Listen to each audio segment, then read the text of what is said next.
Et salut à tous, aujourd'hui on se retrouve donc pour une toute nouvelle vidéo où on va continuer de créer notre site de A à Z. Et avant de passer à l'étape suivante, c'est-à-dire de faire notre formulaire de connexion, nous allons rester encore sur le formulaire d'inscription afin de personnaliser au mieux notre fonction de cryptage de mot de passe. Donc c'est-à-dire que sur la dernière vidéo, donc sur la vidéo où on a fait notre formulaire d'inscription, nous avons entre guillemets utilisé la fonction crypt. Donc je vous avais vu, j'avais utilisé la fonction crypt, le mot de passe en clair et un salt que j'avais généré manuellement. Donc c'est-à-dire que c'est une clé. Le problème de cette clé que vous voyez, bon, qui peut être très bien aussi, hein, donc il n'y a pas de souci, c'est que pour moi ce n'est pas une clé qui est vraiment, on va dire, super sécurisée. Donc le but, si vous voulez, c'est-à-dire que personnellement, il faudrait en fait générer notre propre clé. Donc pour ça, on va utiliser une autre fonction. Donc au lieu d'utiliser la fonction crypt, que vous voyez qui est ici, qui est assez simple, mais que vous devez générer quelque chose, nous allons utiliser une autre fonction qui s'appelle, alors hop, je vais me mettre ici, qui s'appelle password hash, donc qui est là.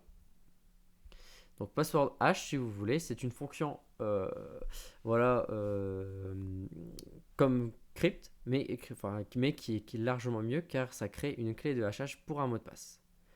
Donc c'est entre guillemets largement mieux.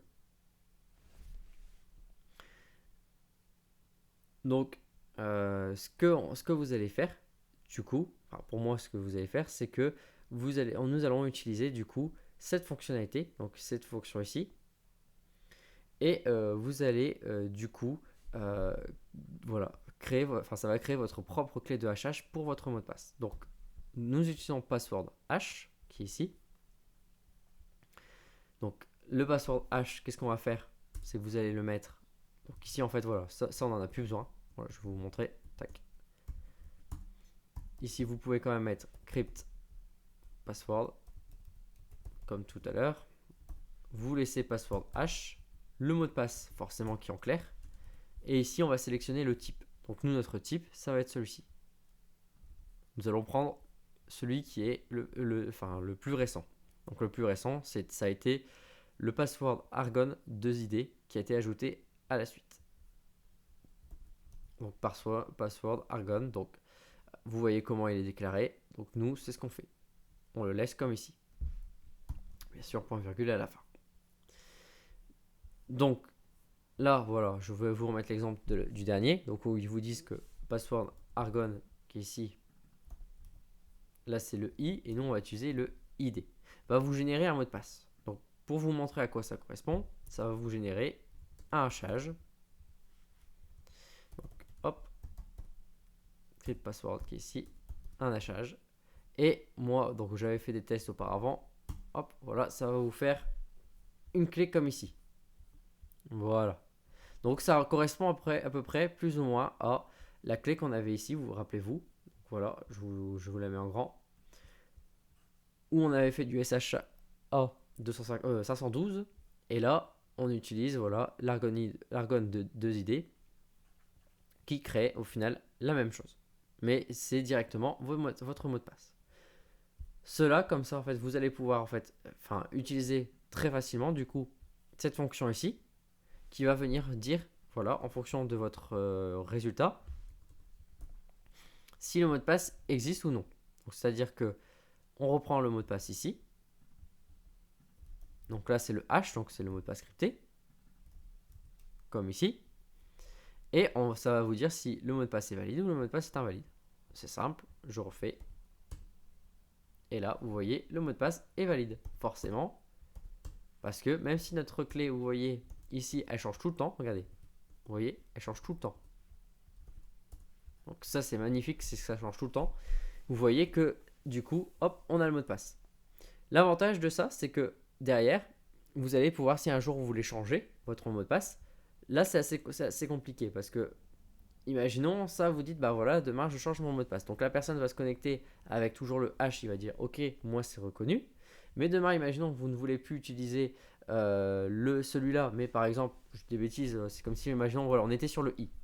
Simple, voilà, on était sur le i. Donc voilà, là c'est le i qui est fait. Donc toujours, vous voyez, le mot de passe est valide. Alors, pour bien vous montrer,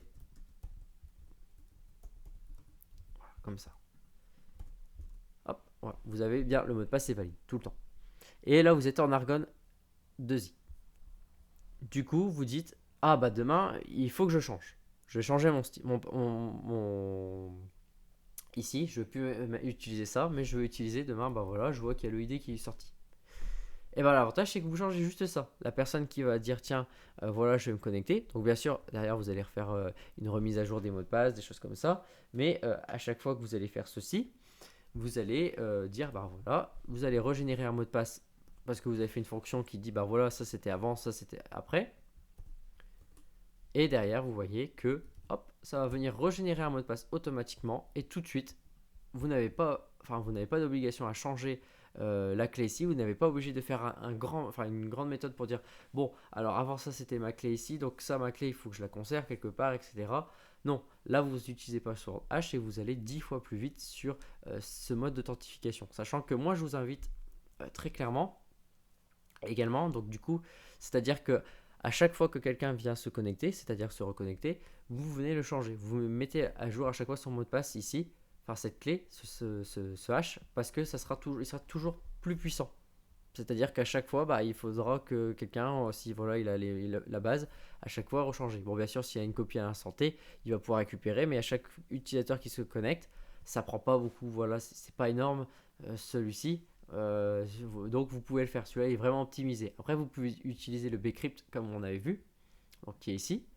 Mais si vous utilisez celui-là, il va falloir que vous fassiez ça en disant voilà sur votre serveur, en disant votre serveur va vous renvoyer par exemple la valeur de 6 ou de 1 en disant bah moi c'est un serveur qui est pas puissant, bah il va vous envoyer 1. Si c'est un serveur très puissant, il va vous dire bah voilà mais la plus grosse quoi, des valeurs quoi.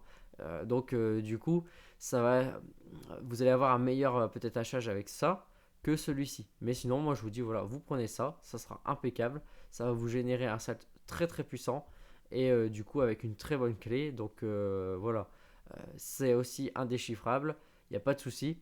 C'est comme la fonction crypt, donc il n'y a pas de problème. Mais l'avantage, c'est que vous avez une fonction directement, password verify, qui va vérifier votre password en quelques secondes. Et ça, c'est simple, hein. C'est-à-dire que si, imaginons, le mot de passe, par exemple, je rajoute, imaginons 1 juste à la fin, vous allez voir que tout de suite, il va me dire que le mot de passe, vous voyez, est invalide. Donc, c'est ça. Vous voyez que c'est très très puissant et du coup, ça est en accord avec le password hash. Donc il sait exactement qu'est-ce qu'il faut utiliser dès lors que vous avez votre hash.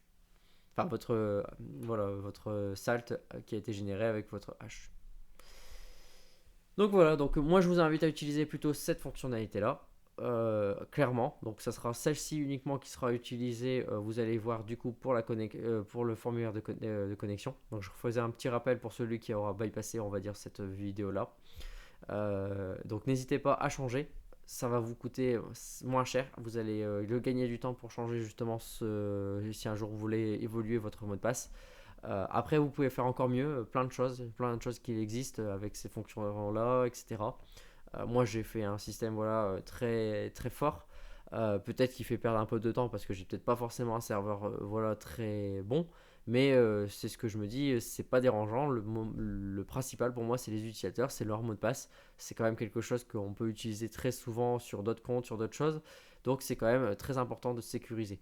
Donc là je vous invite à utiliser cette méthode là qui est vraiment mieux, qui est moins voilà, vous n'allez pas avoir forcément vu que ça va renvoyer vrai ou faux.